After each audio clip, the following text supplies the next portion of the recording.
알부민도 이젠 마시는 시대. 20대의 활력을 90대까지 지켜라. 남지영 원창의 알부민 2090. 알부민 복합물 무려 25,500mg 제가 직접 원편에 배합했습니다. 매일 지치고 힘드십니까? 피곤에 쩔어 지내십니까? 그럴 땐 단연코 단 하나, 바로 알부민. 남지원 원장이 직접 배합한 알부민 구원량 12,000mg도 아닌 16,000mg도 아닌 용량 폭탄 실현 무려 25,500mg 가득. 엄선된 알부민은 물론 특허 조성물질 2종까지 제가 심혈을 기울여 직접 배합했습니다.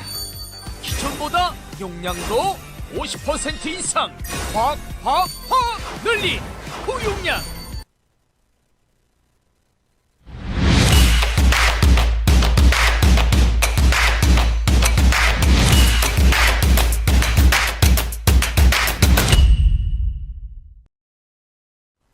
여러분 안녕하십니까. 김동원의 하이파이브 시작합니다. 네, 오늘도 고성국 주필님 우리와 함께 하고 계십니다. 매주 월요일 날은 지금까지 쭉 같이 방송을 하셨는데요. 일단 고주필님 인사드리겠습니다. 안녕하세요. 어서 오십시오. 안녕하십니까. 네. 인사드리면서 제가 한 가지 좀 제안 말씀드릴 게 있어서요. 네, 그러시죠. 오늘이 11월 11일이잖아요. 네. 우리 스태프들은 이렇게 빼빼로도 하나 준비를 안 하셨네. 빼빼로데이. 예. 와, 아니 가래떡이라도. 네. 예, 그런데 6.25 전쟁 때 참전했던 참전 용사들이요. 네. 연인원으로 한 195만 명쯤 됐거든요. 네. 그런데 그 참전 용사들 중에 아직도 생존해 계신 분들도 계시고, 아하. 또 그 돌아가신 분들은 그 가족들이 계시잖아요. 네. 그분들이 전 세계 곳곳에서 11월 11일, 네. 매년 11월 11일 11시에 예, 그 부산을 향해서 1분간 묵념을 합니다. 부산을 향해서. 예, 부산의 세계 유일의 유엔 군 묘지와 네. 유엔 공원이 있거든요. 네. 예, 부산 그 남구에 있습니다. 예. 그 6.25 참전 동지들, 전우들과 그들을 위해서 전 세계의 6.25 참전 용사들과 그 가족들이 그 1분간 묵념을 하는 날입니다. 네. 그 지금 저희 방송 시간 끝난 시점이라 11시 때는 우리 아토TV가 없잖아요. 그렇죠. 그래서 제가 지금 제안을 하고 싶은데요. 예. 조금 당겨서 예. 부산을 향해서 우리 시청자들과 함께 예. 6.25 참전 용사들의 그 뜻을 기리고 추모하는 네. 그런 묵념 시간을 좀 짧게라도 가지셨으면 어떨까. 아유, 좋습니다. 아주 그런 의미가- 생각을 합니다. 네, 아주 괜찮으세요? 아유, 괜찮습니다. 그러시면 네. 부산을 향해서니까 네. 부산이 남쪽이잖아요. 부산이 남쪽이죠? 아마 저쪽일 거예요. 이쪽 정도 되겠네요. 예, 그러니까 네, 네, 우리 네. 김동원 앵커께서도 돌아앉으셔가지고 아하. 저도 그쪽으로 해서 예. 대신에 묵념 진행은 우리 앵커께서 좀 해주시면 네. 좋겠습니다. 왜냐면 서서 하는 게 서서 하죠. 바람직하겠죠? 네. 네, 그러면 우리 스태프진하고 같이 우리 고 박사님 또 지금 아주 좋은 제안을 의미 있는 제안을 해주셨습니다. 6.25 참전 용사 분들 중에서는 정말 무명의 용사분들이 수도 없이 많으실 텐데요. 그분들의 편안하게 지내시기 위한 묵념을 하겠습니다. 일동 묵념.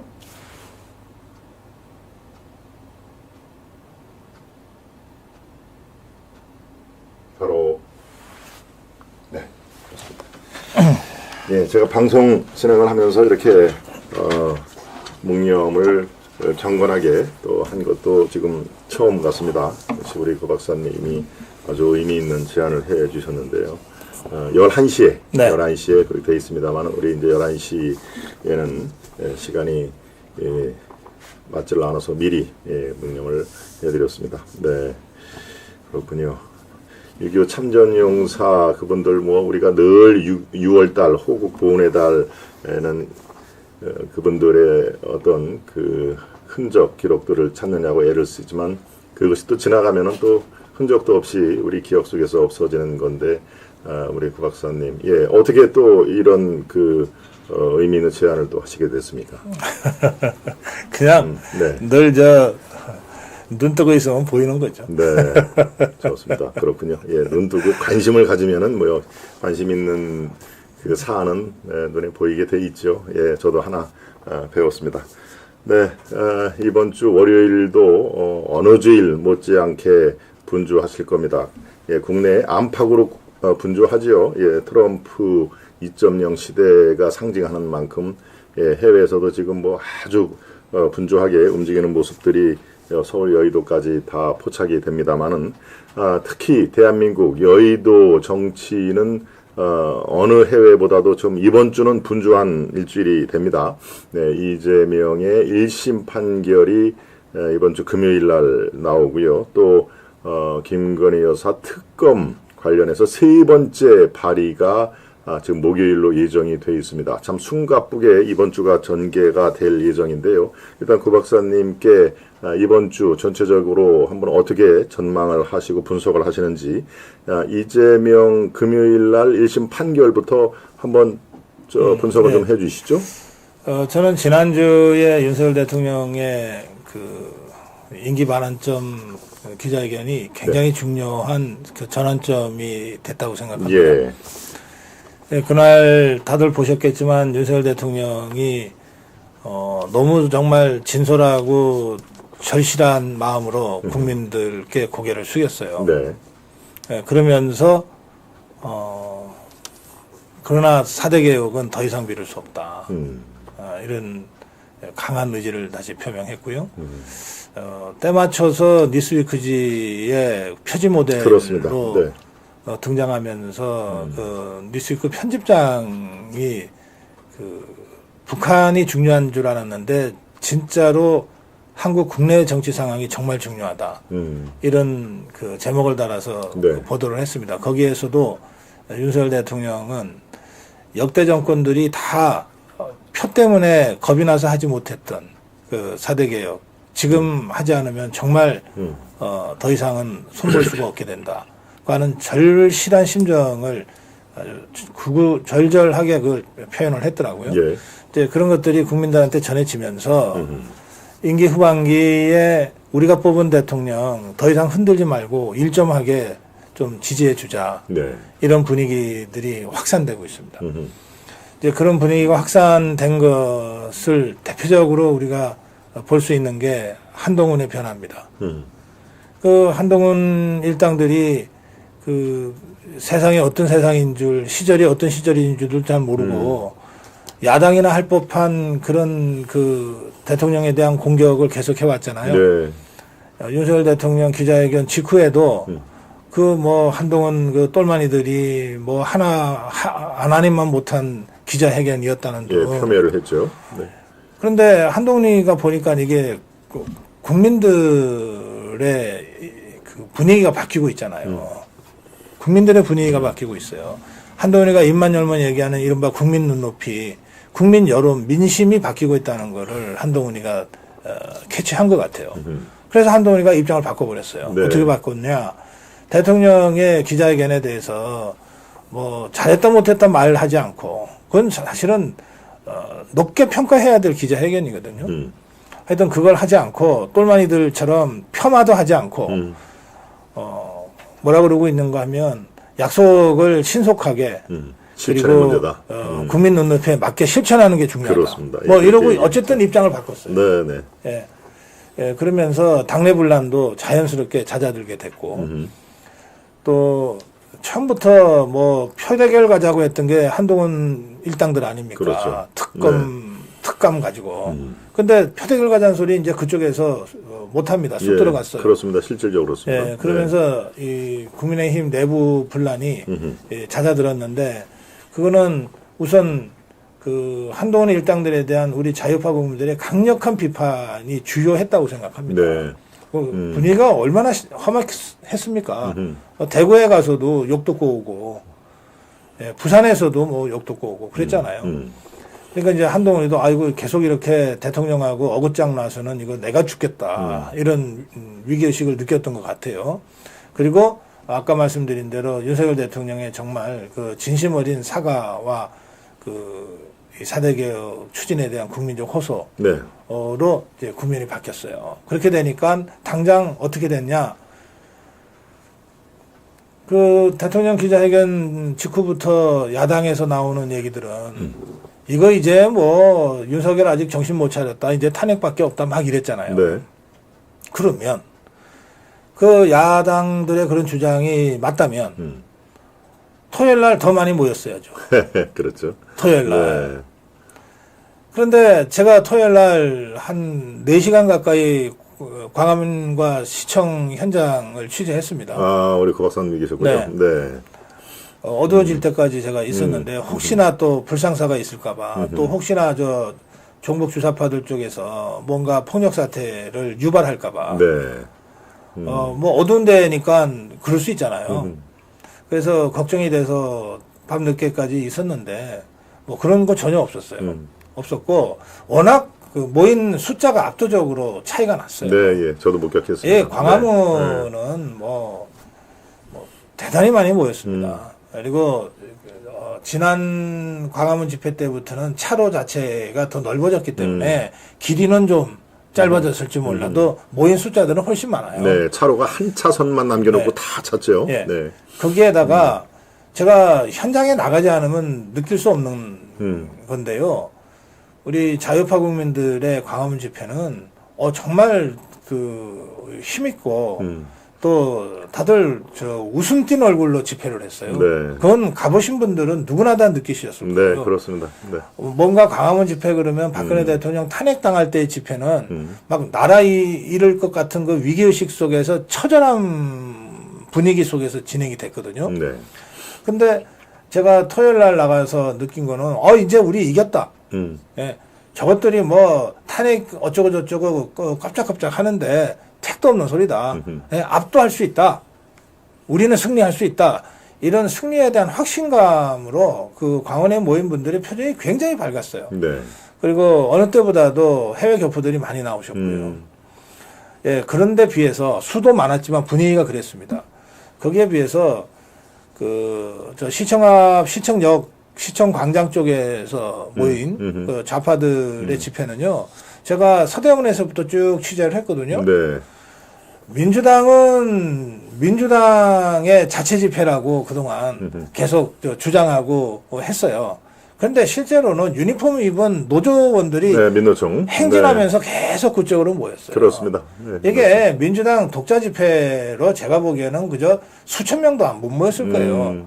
그러니까 이게 너무 그 차이가 나버리면 네. 직업들도 힘들어지니까 이게 저 종북 주사파 단체들도 대거 저 집회에 힘을 모아주려고 했던 것 같아요.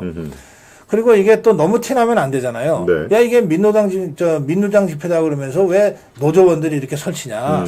거기 다 유니폼 입고들 다 왔잖아요. 그렇습니다. 다. 예, 저도 봤습니다. 무슨 네. 농악대 풍물무리 패들 뭐 보면 전부 다 저 유니폼 입고 왔잖아요. 그런데 그러니까 민주당 입장에서 그 사람들이 세를 모아주는 건 좋지만은 너무 티나게 하는 건 또 이게 자체 독자 집회라고 했는데 그렇죠, 그렇죠. 예? 네. 그러니까 뭔가 이 사람들이 뭐 양복으로 일부러 입고 나왔는지 뭐 시민들이 합세하는 것 같은 폼을 잡으려고 네. 뭐들 그렇게 했어요. 근데 제가 보기에 그 사람들 제가 취재를 하니까 알죠. 아니 그냥 원래 저 집회 나오려고 했던 사람들이 길 가던 시민들이 섰다가 갑자기 합세하고 이런 거 아니에요. 예, 맞습니다. 그리고 이제 경찰이 굉장히 많이 나왔거든요. 왜냐하면 광화문 쪽에서는 우리 자유파 집회가 있고, 그렇죠. 시청 앞쪽에는 저 좌파 종북 주사파 집회가 있으니까 이게 충돌 가능성이 있잖아요. 네, 네. 더구나 저 얍삽하게 저 민주당 좌파들이 저녁 6시 반부터 집회를 한다고. 예. 그 밤에 촛불 들고 하겠다고. 맞습니다. 촛불, 예. 아주 선동적으로 하고 또 숫자가 몇 명이 모이는지 분간할 수 없게 하면서 요즘은 촛불이 왜 이렇게 돼 있어요. 작대기에다가 촛불 여러 개 꽂아가지고 양쪽으로 막 들게끔 돼 있는 이런 것까지 있어요. 그래서 한 명이 그거 들면은 10명처럼 보이게끔. 맞습니다. 예, 저도 맞습니다. 이러면서 이제 밤에 이게 충돌이 있을 수 있으니까 그 경찰들이 굉장히 많이 동원이 됐는데 경찰이 우리 자유파 집회하는 거는 여러 수백 번도 더 봤잖아요. 문재인 때부터 봤잖아요. 그렇죠. 네. 자유파 집회가 무질서하게 뭔가 뭐 폭력 사태가 있거나 이런 경우는 단 한 번도 없거든요. 네. 그러니까 경찰은 그야말로 우리 자유파 집회 쪽은 그냥 교통 통제 차원에서만 그리고 어쨌든 다중이 모이면 네. 혹시나 모를 어떤 사고가 있기 때문에 그것만 약간 좀 통제하고 안내하는 정도의 경찰이 있었어요. 광화문 쪽에는. 네. 그런데 이 종북 수사파들은 믿을 수가 없잖아요. 언제 쇠파이프가 나올지, 그렇죠. 언제 무슨 저 자해극이 나올지 모르잖아요. 그래서 이쪽에 경찰들이 쫙 둘러쳐 있었어요. 그래서 사실은 제가 취재할 때는 네. 저녁 무렵에 아직 해가 떨어지기 전 네. 그 시점에서 보면 저 집회하겠다고 모인 자들보다 경찰 숫자가 더 많아요. 물론 그게 6시 반 전이니까 그렇죠. 뭐 아직 오는 중이다. 좌파들은 그렇게 네. 얘기할 수 있을지 모르나 밤 늦게까지 저희들 취재했다니까요. 경찰 수가 더 많았어요. 이재명이 참석하는 집회는 7시부터 이제 시작을 한 거죠. 저쪽 네. 그 그래서 쪽에서. 저는 이거는 우선 수에 있어서 워낙 압도적인 차이가 났다. 네. 그러니까 민주당 자체적으로도 11월 2일 날은 30만 모였다고 뻥쳤는데 예, 15,000명. 뻥도 이번에는 20만 모였다고 뻥쳐요. 네, 네. 뻥 숫자도 3분의 2로 줄었어. 그렇죠. 경찰 추계가 11월 7일 2일 날은 17,000. 예. 어제 그저께 11월 9일은 15,000이야. 15,000. 예. 우리 자유파 활동가들이 가서 다 점검하잖아요. 11월 2일 집회는 10,000. 그리고 11월 9일 예, 엊그저께 집회는 토요일 날, 네. 그저 많아야 7,000. 7,000. 이게 우리 자유파 활동가들이 현장 예. 가서 취재한 전원입니다. 네. 우선 새가 줄었어요. 그러니까 이 종북주사파들이 뭔 소리를 하냐면 숫자가 중요한 게 아니라 그래. 예. 이제 아니 이것들이 언제부터 갑자기 숫자가 중요한 게 아니라 그랬어. 그러니까 숫자가 중요한 게 아니래. 예? 그 모인 사람들의 열기가 중요하대. 그러면 좋아요. 뭐 그럼 좋아요. 그러니까 다 인정해 주자고. 열기가 중요하면 윤석열 탄핵을 당당하게 외쳐야지 그러면. 저것들이 탄핵하겠다고 모인 거 아니에요. 그렇죠. 그건 탄핵을 당당하게 외쳐야지. 열기가 그렇게 뜨거웠다면. 이재명이가 뭐라 그랬어요?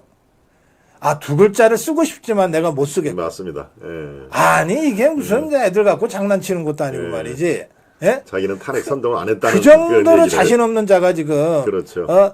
야권의 대표랍시고 저러고 있는 거예요. 아니 그렇게 자신이 없으면 집회를 안 하면 그만이지. 그렇죠. 누가 하라 그랬어? 전체적으로 탄핵이란 얘기는 쑥 들어가고 퇴진이란 얘기로 아주 이 일사불란하게 이제 움직이기로 지침이 내려졌다고 제가 파악이 됐는데 그러니까 저도 그렇게 지것들 네. 말대로 탄핵 뭐 국민적 열기가 뜨겁고 윤석열 대통령 기자회견 후에 더 그냥 국민적 분노가 막 확산되고 있다며. 그렇죠. 그러면 탄핵 얘기를 당연하게 해야지. 당당하게 해야지. 그러니까 이거는 이미 게임이 끝났다. 네. 그래서 제가 지난주 윤석열 대통령의 기자회견이 정말 중요한 분기점이 됐고 그래서 바로 그 이틀 후에 있었던 토요일 집회에서 네. 더불어민주당 종북주사파 이재명이의 수준과 실력이 아주 여실히 드러났다. 예, 이걸로 이제 이른바 탄핵 전쟁은 끝. 뭐 그런데도 저것들이 종지부를 탄핵의 찍을까? 미련을 버리지는 않을 거기 때문에 그렇겠죠. 깨기작하면서 하긴 하겠지만 그래서 우리가 방심하면 안 되지만 네. 그러나 탄핵 저지를 위한 국민 전선은 확실하게 승기를 잡았다. 네. 저는 그렇게 생각하고 말씀드립니다. 윤 대통령의 기자회견이 큰 분수령을 이루었다라고 네. 분석을 해 주셨습니다.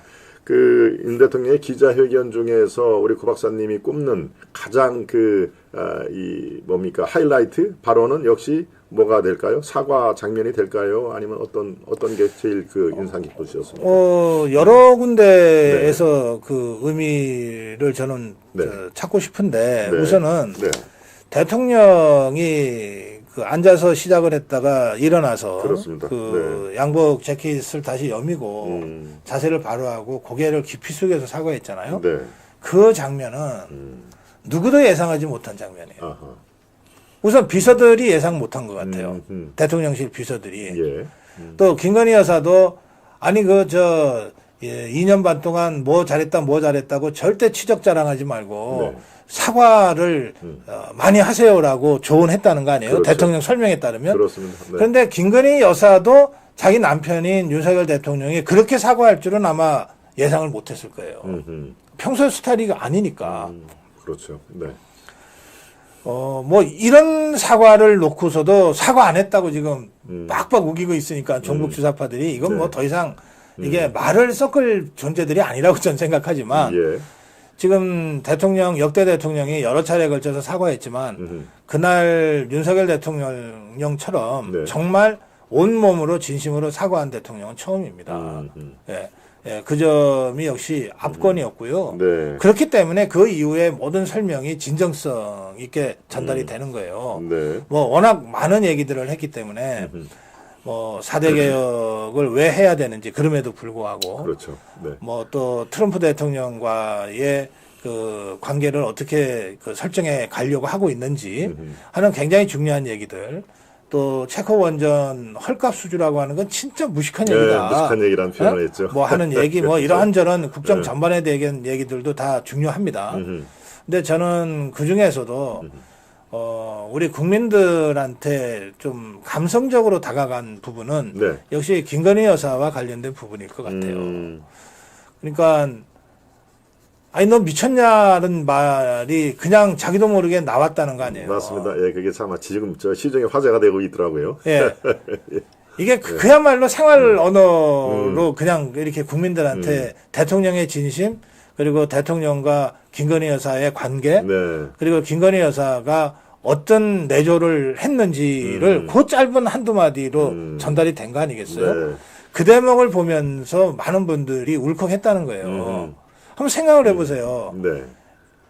자기 남편이 처음으로 선거에 나갔어요. 그것도 대통령 후보로 뛰고 있어요. 그렇죠. 네. 맨날 새벽에 나가서 밤 12시 넘어서 그냥 파김치가 돼서 들어와. 그래갖고 들어오자마자 그냥 툭툭 쓰러져. 그 후보 해보셨잖아. 네, 그렇습니다. 네? 예, 눈에 그거 선합니다. 하루에 4시간 자면 붓고 5시간 자면 떨어진다는 거 아니에요. 그렇죠. 사랑오락이죠. 예? 그건 4시간씩 자고 그것도 거의 1년 가까이를 달려와야 되는 거잖아요. 그렇습니다. 법정 선거는 뭐 2주라고 하지만 예, 그럼요. 대통령 선거는 3주예요. 아, 그럼요. 예? 예. 자, 이렇게 해서 그냥 정말 파김치가 돼서 쓰러졌다가 그냥 시체처럼 자다가 새벽에 비서들이 와서 지금 나가야 된다 그러면은 뭐 대충만 눈 부비고 뭐 제대로 밥도 못 챙겨 먹고 그냥 튀어나가는 거 아니에요. 아침에 나가면서 김밥으로 때우고 뭐 이러면서 다니는 거 아니에요. 맞습니다. 자, 자기 남편이 그러고 있어. 그런데 왜 선거는 후보가 49, 후보 부인이 51이라는 말이 있잖아요. 우리 김동원 앵커가 아무리 열심히 선거를 해도 예. 우리 김동원 앵커의 부인만큼 더 열심히는 못했을 거예요. 맞습니다. 정확하십니다. 그 대개 이 정치인 아내들은 네. 자기 남편 선거에 나가면 우선 절대 안 된다고 말려. 집안 폐가망신 당할 일 있냐고 그러고 말려. 그렇게 말리던 사람이 막상 후보 등록을 하면 그 다음부터 후보 2배, 3배 뛰어. 정확하십니다. 청주 사람들은 다 압니다. 저도. 그게 우리 정치인 아내들의 일반적인 모습이에요. 그런데 네. 김건희 여사는 자기 남편이 그렇게 해서 생애 최초로 선거라고 하는 걸 뛰고 있는데 그것도 대통령 후보로 뛰고 있는데 집 밖에 나오지를 못했어요. 하도 저 정복주사파들이 네. 줄리라고 그냥 그렇죠. 덮어 씌워가지고 네. 참. 그래서 윤석열 대통령 후보 캠프에서도 김건희 여사가 활동하는 것이 별로 도움이 안 될 거라고 생각을 해서 그렇죠. 활동을 못하게 했어. 안 나타나는 게 도와주시는 겁니다. 뭐 이런 식으로 저는 얘기를 그때 하죠. 정치평론을 하면서 이건 말이 안 돼. 어허. 아니 설사 그렇다 하더라도 그 아내의 후보자 아내의 리스크까지도 후보가 안고 당당하게 가야지. 뭔 소리냐. 사실은 저는 그런 주장을 여러 번 했지만 네. 뭐 제가 캠프에서 활동한 건 아니니까 그렇죠. 평론가로서는 그 점을 매우 안타깝게 제가 생각을 했어요. 근데 어쨌든 대선 기간에 사실은 대선이 윤석열 대통령 후보가 국민의힘에 입당해서 후보로서 경선을 시작할 때부터가 후보잖아요. 네, 그렇습니다. 실질적인. 그렇습니다. 그럼 그때부터 해서 대선이 끝날 때까지 최소 6개월 이상의 시간이 있었거든요. 그 6개월 동안에 김건희 여사는 후보 부인이면서도 아무것도 못한 거야. 그러니 그게 사람 같으면 네. 보통 사람 같으면 그걸 어떻게 견디냐고. 예? 그 자괴심, 그 어떤 그 부담감 이런 거 있잖아요. 네. 그러니까 그거를 김건희 여사는 자기 남편이 그렇게 선거 유세하고 돌아와서 파김치가 돼서 쓰러진 다음에 그 당시에 대통령 얘기로 3,000통 가까운 문자들이 막 쏟아지고 했다는 거 아닙니까? 그렇죠. 네. 그럼 그 문자에 답을 못해서 하루 이틀 늦으면 10,000통씩 이거 어떻게 해요? 결국 지웠다 이런 말도 했어요. 그러니까 그 후보에게 오는 그 문자한테 일일이 답장을 하고 있었다는 거야. 밤을 꼬박 새가면서 네. 엎드려서. 그렇죠. 예? 그것을 이제 보고서 미쳤어 지금 몇 시인데. 그러니까. 네, 그죠. 그러니까 그 장면이 떠오르잖아요. 그렇죠. 아이 눈에 선합니다. 그 김건희 여사가 후보 부인으로서의 역할을 하나도 못하면서 그래도 남편을 위해서 내가 이건 해야지 하고 밤을 꼴딱 새우는 그 뭐 몸무게가 그 과정에서 10kg가 빠졌다 그러던데 예? 그런 김건희 여사의 모습을 우리 국민들이 이제 좀 알게 된 거예요. 네. 예? 그리고 그 이후에 당선인 시절이나 대통령 시절에도 대통령은 막 쳐내고 단호하고 때로는 일단 명태균이 관련해서 그렇죠. 이거 좀 주제 넘는다 싶으니까 딱 잘랐다는 거 아니에요. 네. 그러면 후보 부인 입장에서는 아니 그 사람도 표가 있는데 당장 그 사람 한 표가 아니라 그 사람도 떠들고 다닐 수가 있는데 그렇죠. 야 내가 말이야 윤석열이 만나봤더니 이거 아니야 하면 그게 적이 되는 건데 맞습니다. 그럼 그 사람 어떻게든 관리해야 될 거 아니에요. 그렇죠. 그래서 후보자 부인은 그런 일들을 하는 거거든. 남편 몰래 해요. 예. 대부분의 경우에. 예. 다독이는 일을 해야죠. 남편한테 얘기하면 쓸데없는 짓 하지 말라 그러거든. 정확하십니다. 예? 맞습니다. 아니 그 사람하고 괜히 말 섞으면 오히려 자꾸 문제만 생기니까 하지 말라 그런다고. 네. 예? 그러니까 남편한테 말도 못하면서 하는 거야. 그 한동훈이한테 그 문자를 보냈는데 사과하겠다. 뭐든지. 네. 그 5번인가 보냈는데 그 한동훈이가 읽고 씹었다는 거 아니에요. 그렇죠. 그것도 대통령한테 얘기를 안 하고 보냈다는 거 아니에요. 대통령한테. 네. 얘기하면은 그 그렇죠. 쓸데없는 짓 하지 말라 그럴 테니까. 뻔할 뻔짜니까. 아니 당신이 뭐 잘못한 거 있냐. 이거 사법적인 문제인데 함부로 사과하면 안 돼. 그리고 그거를 당에서 알아서 해야지. 라고 할 게 뻔한데. 네. 그런데 대통령 아내 입장에서는 그래도 이게 대통령한테 엄청 부담이 되는데. 그렇죠. 우리 선거에 부담이 되는데 나 때문에 지면 어떡하지? 그러니까 남편 몰래 그거 보냈다는 거 아니에요. 그거를 씹었다는 거 아니에요. 예? 그러니까 이게 세상의 아내들이라면 다 저는 김건희 여사처럼 했을 거라고 생각해요. 지금 네. 김건희 여사 특검법을 밀어붙이고 있는 김혜경이는 안 했겠냐고. 이재명의 아내 김혜경이는 그렇게 안 했겠냐고. 더 했지. 그렇겠죠. 네. 네? 손가락혁명군을 누가 만들었는데 이재명하고 김혜경이가 맨날 이거 해서 만들었다는 거 아니에요. 그러면 지금 김건희 여사 특검하자고 하면 그 종북 주사파들 그 민주당 국회의원들 예? 그 뭐 조국이 포함해서 혁신당 조혁 혁신당의 국회의원들 그 아내들은 어떻게 했겠냐고. 그런 거 안 했겠냐고. 그렇죠. 예. 아니 자기 자신이 어떻게 했는지 그리고 자신의 아내들이 어떻게 했는지를 알면 이렇게 공격할 수 없지. 예? 사람 껍질을 썼으면. 그러니까 이런 진심이 국민들한테 전달이 된 거예요. 예. 저는 그 장면이 대통령이 뭐 무슨 언론 전문가입니까? 무슨 드라마 PD 출신이에요? 이런 거를 연출 기획하고 효과를 계산하고 한 게 아닐 거예요. 네. 그냥 너무 답답하니까 그렇게까지 얘기한 거야. 너무 답답하니까. 그리고 그 답답함과 절실함이 저는 이 국민들한테 전달이 됐다. 그리고 그걸 전에 듣는 국민들이 울컥할 수밖에 없지. 네. 예, 그런 것들 때문에 국면 전환이 이루어졌다. 네. 그런 윤석열의 진심이 국민들의 마음을 움직였고 그래서 국면 전환이 이루어졌다. 저는 이번 주에 그 전환된 국면 속에서 이제 자유파는 다시 다잡고 국정운영의 주도권을 회복해 네. 나갈 것이고 네. 몰락하는 것은 이재명, 조국, 종북주사파 세력들이다. 네. 저는 그렇게 생각합니다. 그 박사님 실제로 그 기자회견 이후에 이른바 한동훈 대표 그쪽 세력들이 용산을 향해서 어떤 내부 총질 그 양상이라든가 이런 모습은 보이지를 않았습니다. 그러니까 그 효과라든가 아니, 민심이 하루 동안 나왔어요. 하루 동안 아주 이게 이름만 가려놓으면 이게 민주당 논평인지 네. 조혁당 논평인지 그렇죠. 이재명 개딸들 논평인지 모를 정도의 아주 험한 논평들이 한동훈 일당들 하는 거죠. 그렇지 한동훈 똘마니들한테서는 네, 나왔지만 그렇습니다. 한동훈이는 침묵했어요. 네, 맞습니다. 다행스럽게. 네. 그리고 나서 하루 이틀 상황을 봤겠지. 봤겠죠. 머리가 네. 돌아가니까. 여론 추이를 그리고 어이구 봤겠죠. 이거는 더 이상 대통령 비판하면 안 되겠네. 더 이상 대통령 욕하면 이거 내가 죽겠네. 그렇습니다. 그러니까 네. 확 돌아버린 거예요. 네. 한동훈 대표의 입에서는 기자회견 이후에 어떤 그 우리가 우려하는 그런 내부 총질 양상은 없었다 하는 것을 다시 확인해 드렸습니다. 네. 오늘 여기까지 말씀드려야 되겠네요. 네, 네, 그러시죠. 그러면 우리 시청자 여러분들이 제일 궁금해하는 거 간단하게 딱 그 네. 한 말씀 멘트 해주시고요. 금요일 전망 어떻게 보십니까?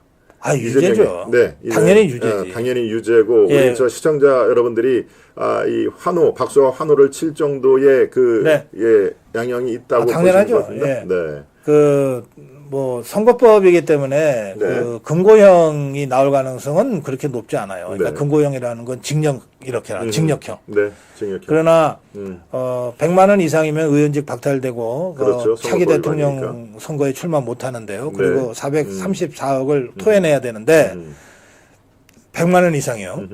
근데 제가 보기에는 벌금형이 나오더라도 1,500만 원, 700만 원 정도로 아하. 가장 무거운 벌금형이 나올 거라고 예상합니다.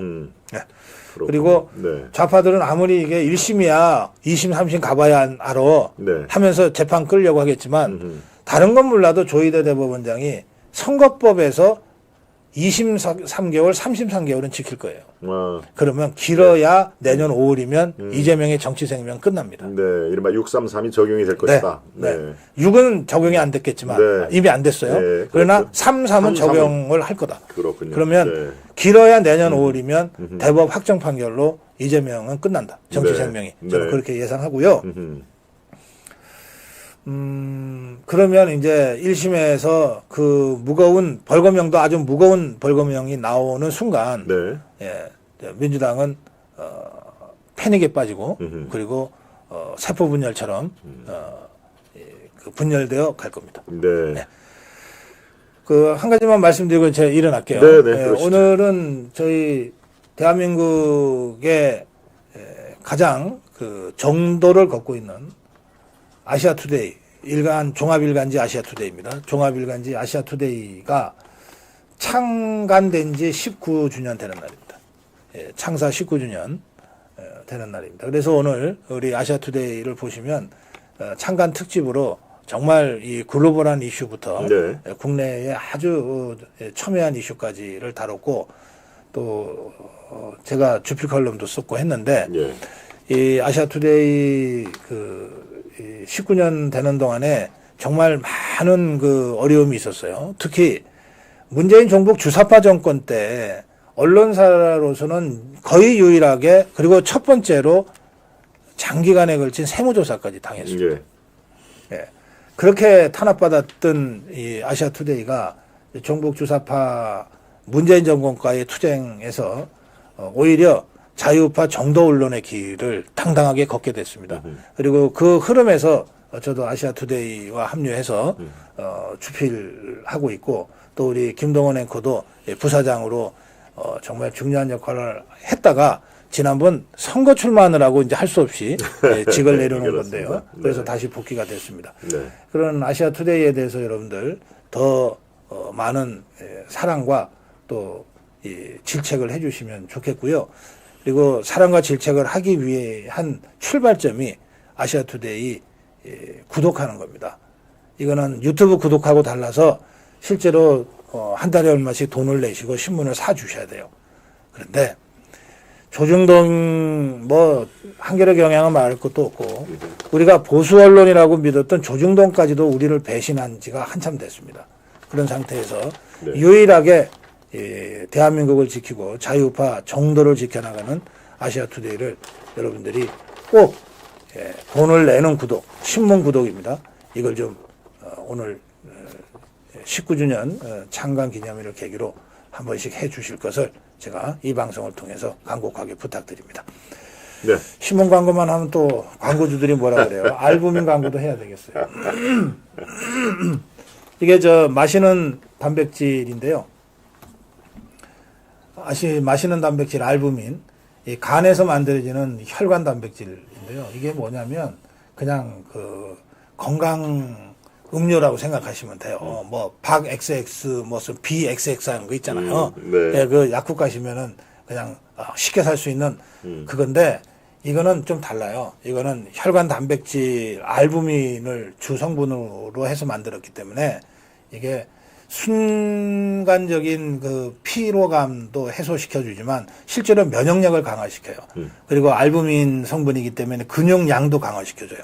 그래서 이거 하루에 요거 작은 겁니다. 이거 탁 털어 놓으시면 하루를 건강하게 사실 수 있고 이거를 계속 장복하시면 20세 건강을 90세까지. 이 제목이 그래서 타이틀이 알부민 2090이에요.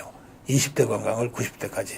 저도 이거 매일 하루에 하나 갖고 조금 양이 좀 부족하다 싶어서 한 2개 정도 먹는 것 같은데, 예, 이 마시는 단백질 알부민 이거 제가 여러분께 건강 상시 건강 상비 건강 식품으로 건강 음료로 제가 여러분께 권해드리겠습니다. 저 마시고 나가겠습니다.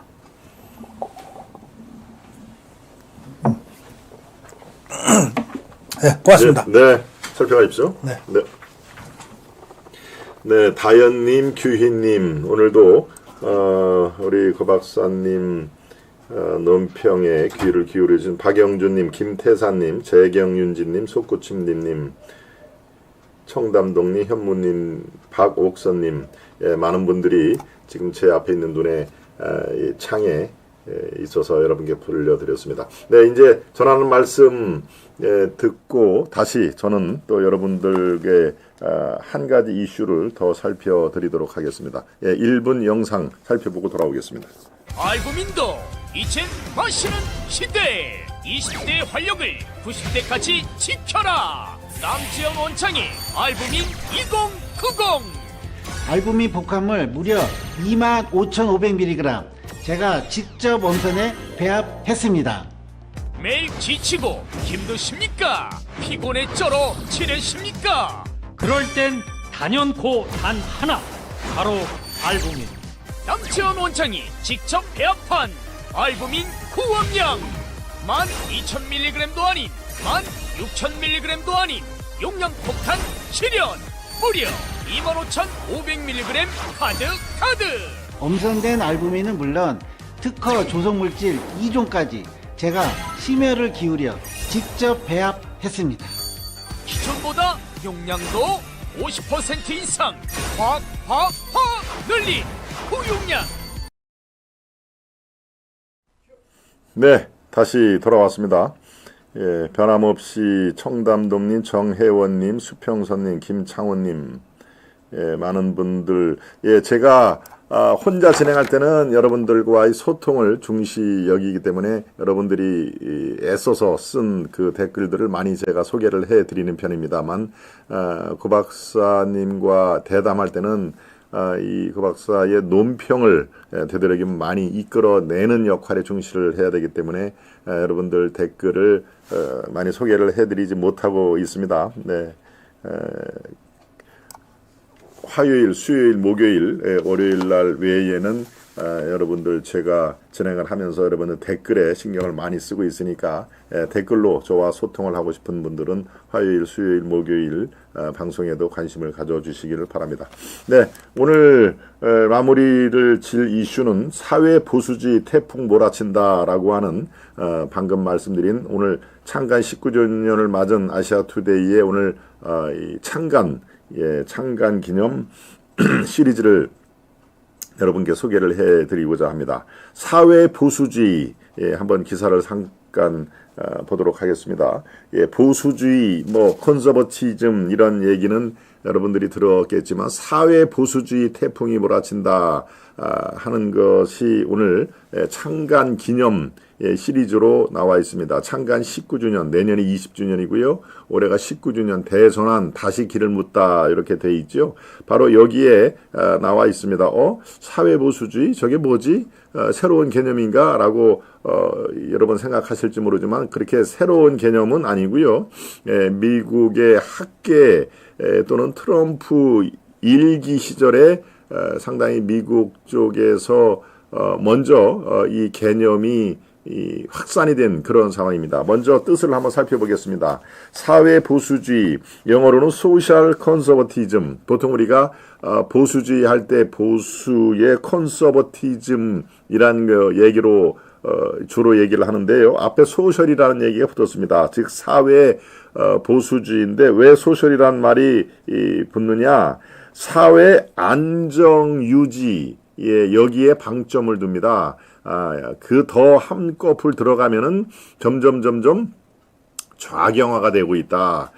좌파의 정책이라든가 좌파의 좌파가 강조하는 그런 컨셉들이 감성에 너무 호소를 하는 그런 면에서 먹히고 있다. 그래 미국을 뿐만 아니라 점점 좌파가 득세하는 그런 세상에 경종을 울려야 된다라는 의미에서 소셜이라는 말을 이 강조가 됩니다. 그냥 컨서버티즘이 아니고 소셜, 사회 보수주의. 우리가 사회 민주주의라는 얘기는 주로 쓰죠. 3인당, 독일의 3인당, 사회 민주주의 이런 얘기를 씁니다만은 사회 보수주의라는 것도 지금 현재 트럼프 2.0 시대를 맞이해서 트럼프가 강조를 하는 그런 대목이 바로 여러분들 화면에 지금 보고 계시죠. 의무, 도덕, 전통적 가족 가치, 이 가족의 그런 끈끈한 혈연이 사회의 가장 기본적인 구성 요인이 된다라고 하는 게 전통적인 가족 가치 지원으로 사회의 안정을 유지할 것을 주장하는 정치 사상이다 하는 얘기입니다. 뭐 이번에 트럼프의 당선 때문에 갑자기 튀어나온 것은 아니고요. 8년 전 이 트럼프가 집권을 시작할 때 그때부터 얘기가 나온 것입니다. 전 세계의 모든 보수주의 정당이 지금 공통적으로 가지고 있다. 이른바 급진적인 또는 좌경화가 상당히 심한 상황에서 이것을 바로 이 극복을 하고 사회의 안정의 가치를 주는 그런 정치 사상이라는 얘기입니다. 20세기 후반 미국에서 처음 나타났다가 바로 트럼프 1기 집권 때에 다시 한번 주목을 받은 그런 상황인데요. 대략 뜻을 여러분들이 아실 겁니다. 국민 감성을 자극을 하는 좌경화, 이른바 좌파들은 한국도 마찬가지죠. 그러니까 이것을 소개하는 이유는 지금 우리 상황과 아주 맥을 맞닿아 있다는 그런 판단에서 여러분께 소개를 해드립니다. 이 좌경화는 국민 감성에 이제 못 살겠다 갈아보자라고 하는 지난번 총선 때 제가 총선에 출마했을 때도 바로 이 못 살겠다 갈아보자라고 하는 단순하고 명료한 선동 문구에 사실은 맥없이 우리가 당했거든요. 그게 이제 정권 심판을 더 한 줄로 풀어낸 것입니다. 정권을 심판하자라고 하는 것이 바로 못 살겠다 갈아보자인데 거기에 그냥 속절없이 우리가 처음에는 사실 크게 이 큰 대세 지장이 없겠다라는 그런 슬로건으로 봤습니다만은 점점 총선 4월 10일 날이 다가오면서 바로 그 슬로건이 정권 심판 그 사상과 맞닿아서 그게 그렇게 태풍을 일으킬 줄 여러분들 그렇게 물론 3, 4일 남겨두고 이거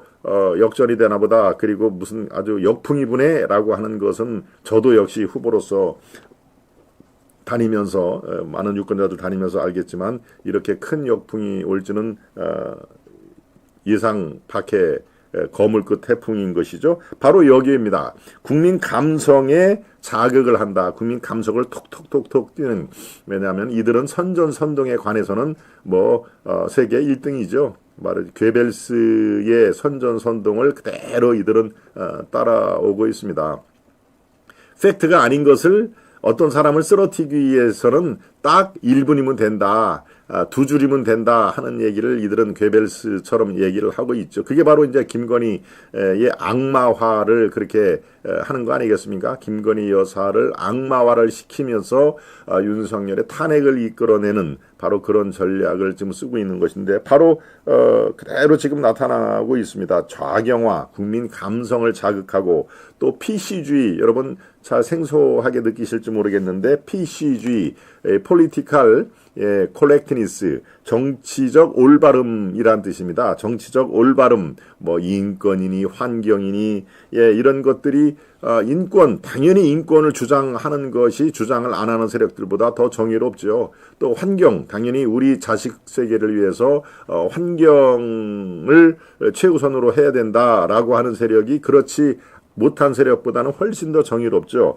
바로 이런 이 현실, 현상을 감안하지 않고 이른바 정치적인 올바름, 예, 무조건 인권, 뭐 환경, 그리고 뭐 정치적인 차별, 금지 이런 것들을 내세우는 바로 좌파 세력들이 준동을 하고 있다. 한국도 마찬가지죠. 지금 예, 지난 총선을 제가 살짝 곁들여서 말씀을 드렸습니다마는 이런 정치적인 코렉트니스, PC 우리가 이 책상 앞에 있는 PC하고 똑같지만 정치적인 올바름 이런 뜻입니다.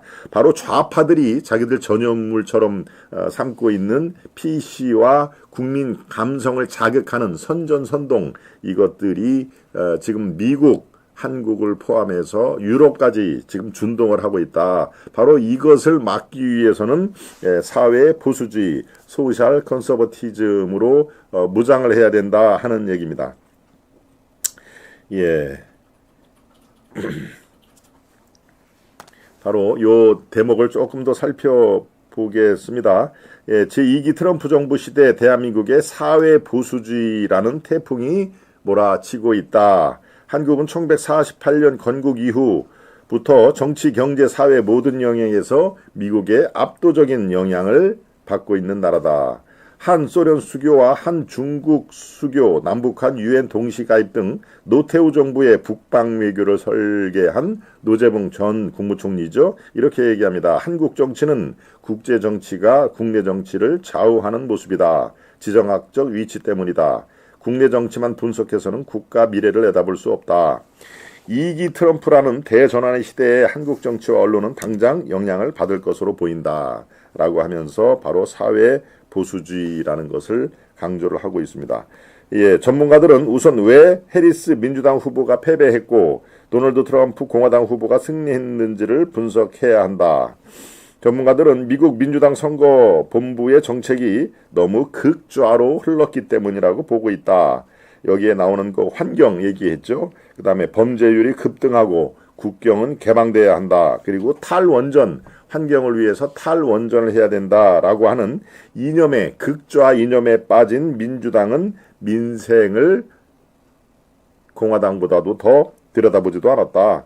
그리고 트럼프 후보는 2016년 처음 등장했을 때보다 훨씬 강력한 모습으로 무장을 했다. 총을 마저도 fight, 우리는 싸워야 된다라고 강력한 지도자 모습을 보였죠. 이제 미국 국민들은 당당하게 자신이 보수주의라는 사실을 밝히기 시작했다. 트럼프를 만들어냄으로써 나는 보수주의자다라고 당당하게 얘기를 하는 모습이 여기저기 눈에 띈다. 한국 정치가 이번 트럼프 당선에서 배울 게 참 많은 그런 이유이기도 하다. 우파 정치인들이 좌파를 기웃기웃거리지 않고 우파의 원칙을 지키고 정책을 밀어붙이면 성공한다는 교훈을 얻는다 하는 얘기입니다. 예, 한국의 우파 정치인, 우파 정치 세력들이 중도 세력을 잡기 위해서 좌파 정책이라든가 좌파의 컨셉 이런 것을 원용을 하기 위해서 기웃기웃하는 거 이거 패배하는 길이다. 우파의 원칙을 지키고 우파의 정책을 당당하게 밀어붙이면 성공할 수 있다 하는 얘기입니다. 그래서 지금 윤석열 정부의 4대 개혁 이번 아까 고 박사와 이 대담에서도 이번 기자회견이 눈에 띄게 상당히 호평을 받는 이유 중에 하나가 4대 개혁 가는 길이 멀고 험하지만 반드시 우리의 미래 후손들을 위해서 개혁을 안수를 해야 할 역사적인 임무를 갖고 있다 하는 그런 얘기를 하고 있습니다. 트럼프의 승리, 이것은 또 한편 보면은요, 가치 싸움에서 우리가 이기는 것으로 분석을 할 수가 있다. 현재 미국 사회의 엘리트들은 민주당 중심의 좌파적 가치에 매몰돼 있다. 이거는 한국도 마찬가지죠. 지식인 양 하는 사람들이 대개 민주당에서 얘기를 하는 좌파 가치에 이 표를 몰아주고 있는데요. 이른바 PC주의, 제가 설명을 드렸죠. 정치적 올바름, 또 환경주의, 페미니즘, 동성결혼 인정, 탈원전, 성소수자의 차별금지, 이게 바로 차별금지법이라고 한국에서도 태동이 됐죠. 예, 이 차별금지 등 좌파적 가치에 몰입돼 있는 게 바로 미국과 한국의 같은 양상이다. 지금 미국은 오바마 2기를 겪으면서 중국 문화혁명 수준의 좌경화를 겪고 있다라고 하는 그런 그 전문가도 있습니다. 오바마 시절, 오바마가 4년 8년을 집권을 했는데요. 이때 중국 문화혁명, 문혁이라고 그러죠. 아주 중국을 10년 후퇴를 시켰다고 평가를 받는 중국 문화혁명 수준의 좌경화를 미국은 걸었다. 그런 의미에서 이 오바마가 없었으면은 트럼프가 나올 수 있었을까요? 예, 트럼프가 미국 대통령으로 당선이 된 것은 바로 오바마가 있었기 때문에 그런 반작용으로 트럼프라는 아주 보수주의 그리고 소셜 컨서버티즘이 미국에서 중시를 하는 그런 계기가 됐다 하는 얘기입니다. 여기서 PC주의라는 얘기를 조금 더 설명을 드려야 되겠습니다. PC주의는 증거주의나 법치주의와 같은 이성적 코드가 아니라 국민 눈높이 같은 대중의 감성 코드를 중요시한다. 그러니까 한국의 민주당도 마찬가지지만 국민 눈높이라는 것을 상당히 강조하죠. 예, 이것은 법치주의 또는 증거주의, 어떤 재판에서 증거나 법치주의가 강조가 돼야 돼도 불구하고 국민의 눈높이에 맞지 않다라고 하는 애매모호한 그런 잣대를 드러내는 이 자체가 바로 PC주의고 이 자체가 좌경화가 됐다는 그런 그 산물이다 하는 얘기입니다.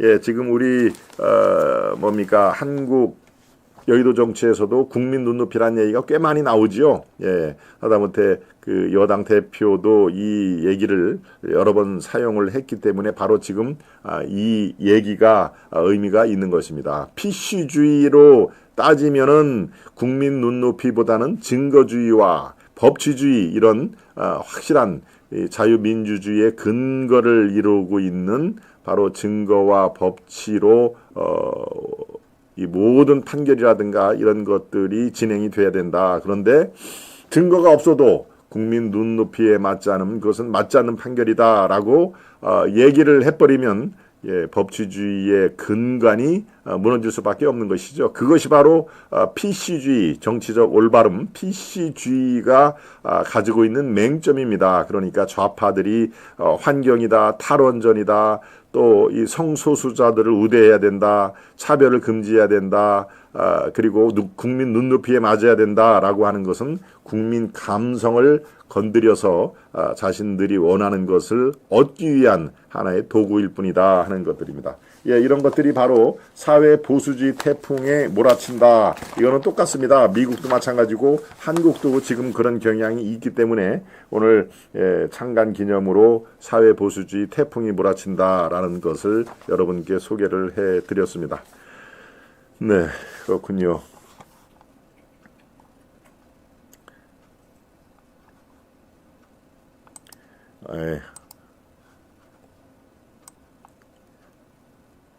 김태산님, 네, 김창훈님, 부산갈매기님, 네, 박옥선님도 그동안 메시지를 보내주셨고요. 우리 박경려 스패너님은 뭐 예나 지금이나 한결같이 저렇게 아주 맹활약을 하고 계십니다. 예, 홍재선님, 네, 현무식스님, 징역 1년 6개월 법정 구속 좋다라고 현무님이 말씀해 주셨습니다. 금요일 날 이재명의 1심 재판 얘기를 지금 해 주셨는데요. 네, 아까 우리 고 박사님은 어떻습니까? 예, 이 징역 몇 년 뭐 이렇게 나올 가능성보다는 아마 벌금으로 나올 텐데 벌금이 최소 700만 원. 네, 아까 1,500이라고 그랬나요? 네, 700에서 1,500 정도의 아주 중한 이 벌금을 매길 걸로 본다라고 예측을 해주셨는데요. 우리가 금요일에 한번 살펴보도록 하겠습니다. 뭐 징역 1년 또는 징역 6개월이라는 징역형이 나올 가능성도 저는 배제할 수 없다 이렇게 판단이 됩니다. 나가님, 청당동님, 재경윤진님, 예, 규희님, 수평선님도 들어오셨군요. 소꿉친구님, 네, 박영준님, 멸공 좋은 말씀 감사합니다. 예, 규희님이 여우짓에 속지 말고 반드시 단계 사건 바로 짚고 넘어가야 합니다. 단계는 당 게시판 사건이죠. 네, 이거는 제가 지난주 화요일 날 제 김동원의 하이파이브 시간에 말씀을 분석을 해드렸습니다. 당원 게시판에 한동훈의 이름으로 쓰여 있는 것 중에 뭡니까? 김건희를 개 목줄, 개 목살로 채우고 가둬놓자 뭐 이렇게 당원 게시판에 지금 나와 있는 거를 제가 가장 먼저 또 이렇게 언론에 알리는 그런 상황이 됐었죠. 네. 다현님도 좋은 말씀 여러 번 주셨고요. 네, 규희님, 산나라님,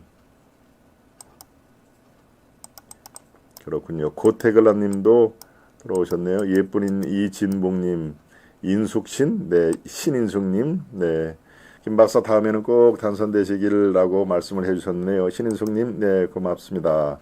또 드래곤님도 김 박사, 고 박사 늘 크게 힘을 받아갑니다. 감사 필승. 우리 드래곤님, 예, 드래곤님 용님이시군요. 용님. 네, 지금 트럼프 움직임이 캐나다도 같이 움직입니다. 조선업체, 한국의 조선업체 관에 이런 중요한 시기에 저들은 탄핵만 잊히고 있으니 안타깝습니다. 우리 박경영 수표님이 그리고 국가의 미래가 걸린 먹거리 이것을 얘기를 해주셨습니다. 네. 김 박사 좀 늦게 출석했습니다. 환절기에 건강 조심하십시오. JBL님, 네, 예, 괜찮습니다. 예, 늦게라도 들어오셔서 얼마나 또 좋은지요. 김KS님, 조국 말대로 파리가 앞발들 때 퇴출시킵시다. 예, 예, 그렇군요. 여러분들이 이렇게 특정인 얘기를 뭐 그걸 얘기를 하면은 제가 소개를 해 드릴 때도 있고 뭐 그렇지 않을 때도 있습니다만은 여기는 지금 한배신이라는 말씀을 제가 한번 소개를 해 드렸습니다. 김창현님 감사합니다. 오바마의 뿌리 말씀을 해 주셨네요. 네.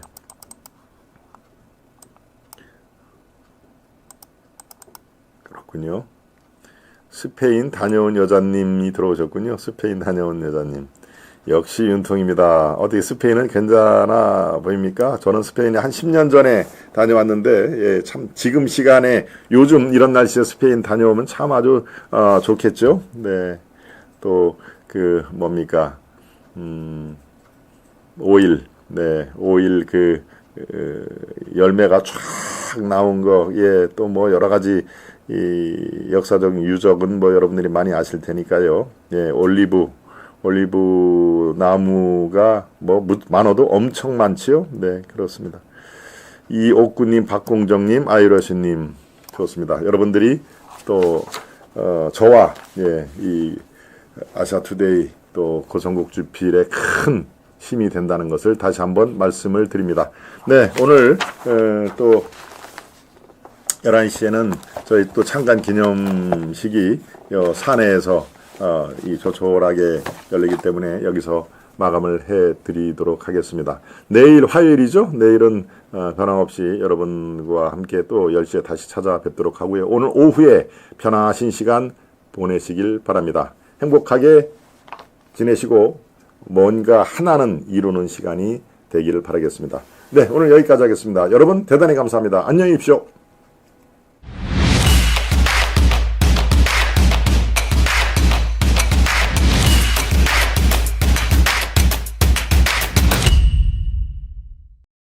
Thank you.